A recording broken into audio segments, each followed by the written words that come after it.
Let's talk a little bit about suffering. I'm sure you know all about it.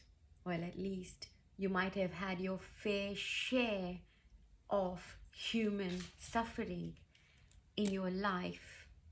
And if that wasn't enough, either through the suffering or not suffering, maybe through any other event, you came to be on a spiritual awakening path, process, a spiritual path, or a self improvement path where you wanted to understand because you want to remove the suffering so that you're able to enjoy the totality of our life without having this nitty gritty to deal with, or maybe you wanted to understand how it came to be that you were at the hands of this suffering. Or maybe you have now understood that as a result of any mishap or any suffering that you experienced, you must dislodge the memory of that, or at least the effect of it, so that you're not repeating patterns. This awareness is very vital for us to carry on living our lives, but in a different tone, a different shade, a different hue, and one that we want to experience. Before a possibility or an awakening or even an expanded awareness that perhaps there is a possibility that we might get to the root of at least the probability of future suffering happening, you may embark on a journey of self discovery, self improvement, spiritual paths, various disciplines you might experience.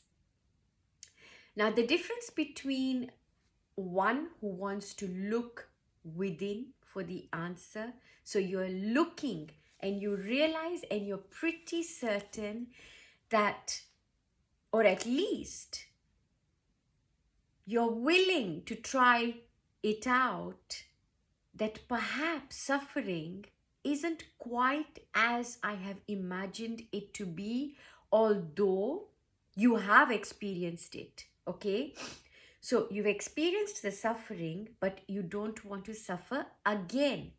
One. Two, you've experienced the suffering, but you don't want to suffer the effects of that suffering that is still happening in your life. And this only comes when you have realized that, oh, maybe the reason why things are happening as they are in my life, and this usually happens when you've identified a pattern, perhaps it's down to the initial scarring. And I am simply experiencing the effects of a scar tissue that thinks it is still an open wound, but it is not an open wound. That suffering has really come to an end. We can rest, we are safe, and we can continue our life without expecting danger around the corner. Now, suffering comes in so many ways. You may consider something as suffering, somebody else may not. Somebody else may think, oh, if you think you had it bad, you know what? I went through this, right? You could say, if this is something that you've been through, I come from a broken home. My father's brother touched me inappropriately, and then my father didn't believe him. And then my father said all sorts of other things to me. Or you could have, my grandmother did this. My grandfather used to hit me if I didn't polish his shoes, which in fact is true. But, that's a post for another day, where he did eventually, on his deathbed.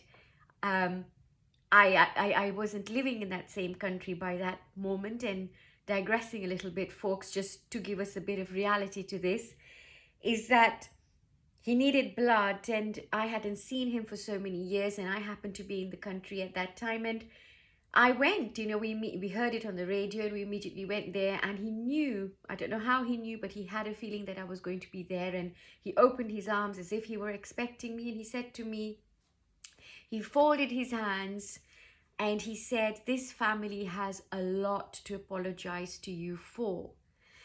And we never treated you as you should have been. We never treated you well. And on behalf of all of us, I just want to tell you how sorry we are.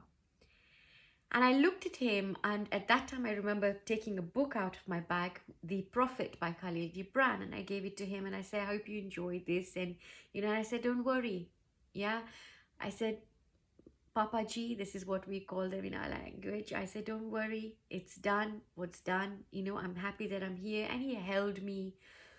He passed shortly after that. But it is beautiful how he made his peace before he was able to discard this body, and therefore he didn't carry it forward to whatever other experiences he was going to have. So a lot of us have so many ways that we are suffering, right? Or that we have suffered, and this suffering has sort of lodged inside of our heads. You might have had a narcissist parent, you might have had an alcoholic parent, an abusive parent, right? Your father might have been coming in the middle of the night, waking your mother up, telling her to untie his shoes, having drank or maybe never come back after a few days, and then comes back, beats her up in public, tries to get her out of a moving car. Oh, there's so many. And I'm sure as you're listening to this and watching this, you can recount all the different types of suffering or traumatic events, abuse that you yourself have gone through. Now, are we saying that none of this is suffering, right? Are we saying when you go through a spiritual awakening that, you suddenly don't suffer? We're not, but hold on for that. Now, we have gone through this, and we've gone through so much more than just this, whatever it is that we are feeling, what we have felt in this lifetime, as far as we're aware, right? Now, most of us will come onto this path and will think, there's got to be a solution. We will either wake up to the possibility that there is a bigger picture here, and some of us will simply have gone somewhere for therapy, and your therapist or a healer or somebody might have suggested, well, did you know that you can manipulate matter through energy, right? And did you know that the fastest way of fast tracking your future reality is to connect with that, to generate the feelings, so that your feelings ultimately of the future that you want become what you have already, and therefore you won't want it because you already have that by way of that feeling, and that physicality of it will probably manifest anyway, right? So there will be so many different ways that you will have suddenly felt that there either is an end to this suffering. So a lot of us come to different paths through a suffering or not a suffering, but this particular post is especially on human suffering. When we go through these paths and we realize that the one who was suffering, right, wasn't me, but it's this body, right? This body went through all those atrocities, and we have been through it. Now, as we go through the spiritual awakening, the first thing that happens is you realize, whoa, I am not just this body. My God, I am this and I'm that as well. But the biggest thing is I'm a celestial being. I am this being that is currently residing in this body, and this body right now is the vehicle I have chosen to be in, right?